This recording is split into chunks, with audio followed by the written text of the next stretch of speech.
Hey everybody, good afternoon. Tonight I'm making pork chops for the husband because I'm probably going to eat leftover spaghetti because I like Italian better than me. So this is pretty easy. I typically like to put an egg in here, but I didn't have any eggs because I used them all in an omelet. But this is just milk and like 2 tablespoons of melted butter on top of pork chops.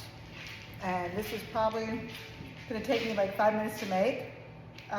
What you do is you soak the stuff in what I would call fake buttermilk, and you put some Jimmy John seasoning. You can use any kind of seasoning you want. I like to use whatever in the cabinet, different flavors. This has a little bit of Italian seasoning, breadcrumbs, and some panko, but mostly just Jimmy John's. I like Jimmy John's and plain panko, but I was running out of breadcrumbs too. So I am going to coat the pork chops a couple times in the breadcrumbs. And I'm going to put just a touch of oil in my cast iron skillet so they don't burn or stick. They have a little bit of fat on the edge, so that should help them cook. This is probably, Rachel Ray has those 15-minute meals. I would say this is probably a 5-minute meal. So I'm gonna throw these pork chops in here and we'll coat them up. I threw some potatoes into the oven. I did sweet potato and red skin. They're just whole, they're not wrapped in foil, they're on a tray. So just threw them on the tray. Later on, I'll probably drizzle some olive oil after they've been in there for a while, just so they have a nice soft skin to them if you want to eat the skin. All right, I got 2 pork chops in the skillet. They seem to both have room. That's what they look like. What, that take 30 seconds? I'm gonna pop them in the oven. I'm gonna put it at 350 bake. And we already got some potatoes in there. So I'm gonna scoop my potatoes over. Bandit, come on, baby. Scoop potatoes to the side. We'll have olive oil on them later. And throw that in the oven. Most of the time I cook, I'm winging it. I look at what's left over in the house, what kind of meat I got out, and it takes me usually about 10 minutes to figure out what I'm making. Today I saw that I had a pineapple on the counter that hadn't been cut up, so I think pineapple tastes delicious on top of pork chops. So we're going to throw about half this cut up pineapple, put the other half in the fridge to eat later as a snack. And who doesn't like maple syrup? This will caramelize that lovely pineapple as a side dish. I'll probably make some frozen green beans in the microwave. And then to top it all off, I'm going to put a little bit of brown sugar in with that maple syrup so those pineapple get good and brown. And I'm going to cook them. And then I'm going to stir them up. And they're roasting behind me. And folks, that's probably like a 3-minute meal. We got the fire going on, and I'm going to tell you a story. You know, there is a lot of evil in the world. Presently, and always has been. A lot of people are a little upset because every time they turn on the news, something horrible is happening. But if you look back over history and you read a history book, you'll see that horrible has always been happening. You just got to pay attention to the good things in life and recognize them as well as the bad. I am no stranger to what I believe is pure evil. And there's been many times where I've encountered things that I thought, wow, it really can't get worse than this. And I remember as a young girl on patrol, I'm gonna let that simmer for a while we talk, I got a call from a young man that was probably, he was probably about 20 years old. and he came up to my patrol car and said, my girlfriend wants me to murder her mother, and she wrote a letter that says how she wants to do it, and she plans on wants me to kill her mom, rob her, and we're gonna leave together and live our lives, and that's her plan. He goes, of course, I don't want any part of this, but she's dangerous. And I said, well, how old is she? And the young man said, well, she's like 17. I don't remember this young girl's name, who I severely underestimated. I was by myself, so I knock on the door. I said, well, where's your girlfriend live? And he goes, here, her mom's home. Let's go talk to her mom. So I knock on the door and I ask him if the young girl's home. She says, yes, she's in her back bedroom. And I said, can you come outside? I'd like to discuss something. And we show the mom the letter with the plan to murder her and rob her and leave. And her mother is in disbelief.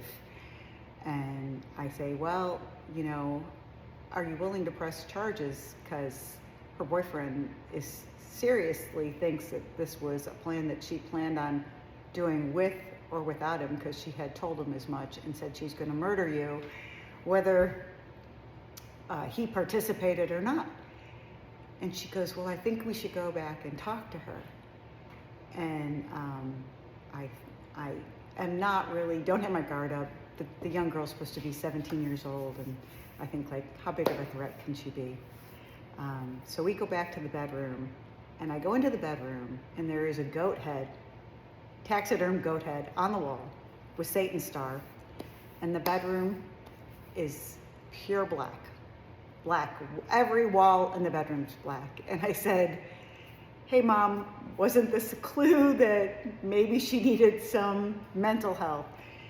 And she goes, well, she keeps to herself. She doesn't say much, and I can't really talk to her. She doesn't talk to me. And Mom seems completely pleasant. And I look at this girl, and she kind of wrists around and says, like, she starts swearing at me. And I immediately put her in handcuffs because I think, like, she's got to screw loose. And I said, we're going to take you down to talk to the detectives. And I said, we've uncovered that you have a plan to kill your mother, and I'm taking this seriously, so we're going downtown to see the detectives. And she kind of has that look of, like, she's absolutely possessed. I don't know if you all have ever seen anybody that looks like they're possessed, or ever encountered anybody, but she does not talk like a regular 17-year-old. And if you've never seen anybody that looks like this, then praise the Lord, because I have. So I put handcuffs on her, and she's screaming and kicking and spitting on me, and I'm doing my best to maintain my composure. And I said, I search her. She doesn't have any weapons on her. She's very small-framed. Again, I'm not thinking she's a threat. So I guide her into the back seat. I tell Mom and the boyfriend to come downtown with me because the detective is going to meet me down there. I've called ahead. And as I start to pull out of the driveway, she takes her wrists out of the handcuffs because she's so skinny, pulls her wrists, scrapes both of her hands, and I double lock these handcuffs. And she throws the cuffs at my screen in the back where she's locked in. She can't get out. But I have to now put the handcuffs back on her. And I'm like, oh my goodness, this girl is something. And she is writhing in the back like Satan himself, spitting against the screen. And I go in there to put on her handcuffs, and she attacks me. And you're taught to fight one-handed because you have your gun.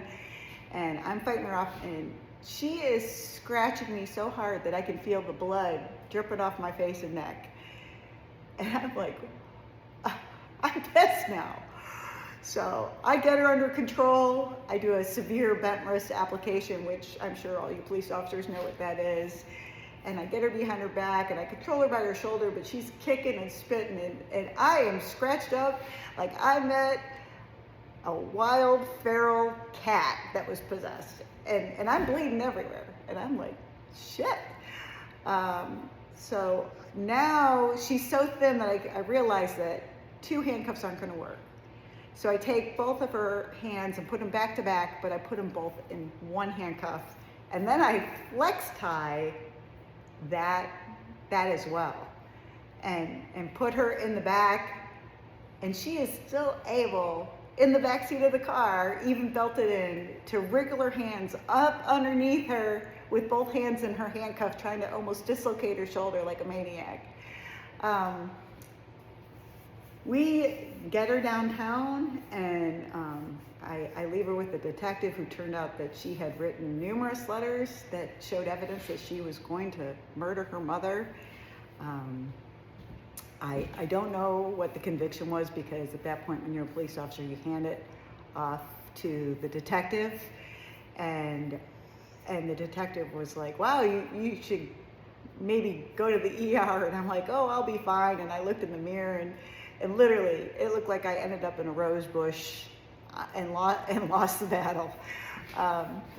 So I will tell you, people out there, that when you think like there's bad in the world, is that, first of all, don't judge a book by its cover, because this girl was probably 110 pounds, 17-year-old, blonde-haired teenager.